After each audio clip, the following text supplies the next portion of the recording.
He failed in business, he lost in love, he was defeated in elections, not once but again and again, and yet, through every heartbreak and humiliation, he stood taller.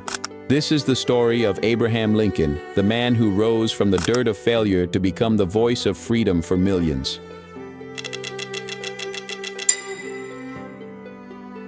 Abraham Lincoln was born in 1809 in a one-room log cabin in Kentucky. His family was poor. He had no formal education, no privilege, and no powerful connections.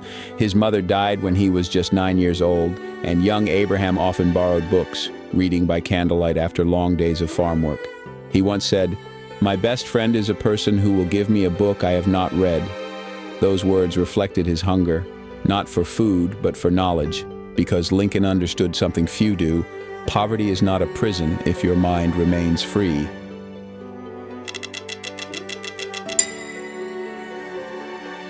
Before he became the 16th President of the United States, Lincoln faced defeat after defeat. He lost his first job, he failed in business, twice he ran for state legislature, and lost. He tried again and won.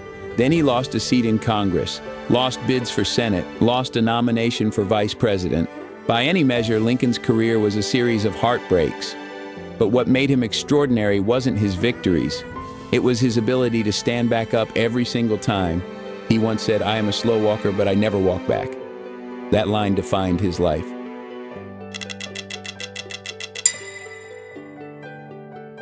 In 1860, against all odds, Abraham Lincoln became president. But the victory came with chaos. The United States was tearing itself apart. North versus South, slave versus free, brother versus brother. The Civil War erupted, the bloodiest conflict in American history. Lincoln didn't lead from a throne of power, he led from the depths of empathy. He walked through hospitals of wounded soldiers, he wrote letters to grieving mothers, he carried the pain of a nation on his shoulders, and still found the strength to speak of unity, not revenge. When his advisors urged him to punish the South, he answered, "Do I not destroy my enemies when I make them my friends?" That wasn't politics. That was wisdom born from suffering.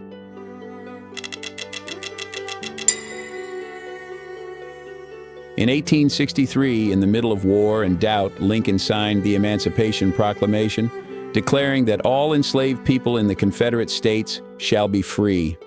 He knew it could cost him everything, his presidency, his support, even his life, but he did it anyway. Because some truths are worth the risk. When the words were read across America, they didn't just free people. They awakened hope for the first time. Freedom wasn't just a dream, it was law.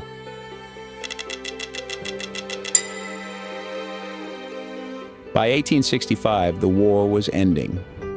The Union was saved. Lincoln could have celebrated, but instead, he spoke of healing.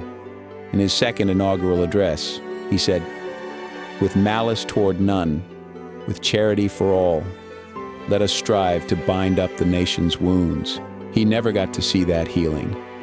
Just weeks later, he was assassinated, but even in death, his words and spirit carried on, a light that refused to fade. Abraham Lincoln's life teaches us that greatness doesn't come from comfort. It's born in struggle, forged in failure, and tested in loneliness. He wasn't a man without flaws. He was a man who never let his flaws define him. His journey shows that leadership isn't about power, it's about courage when the world turns its back. It's about standing alone and still choosing what's right. He entered history not as a perfect man, but as a persistent one, a poor boy who became a symbol of freedom, a leader who faced hate with humanity, and a reminder that even when the world seems divided beyond repair, a single heart filled with compassion can hold it together.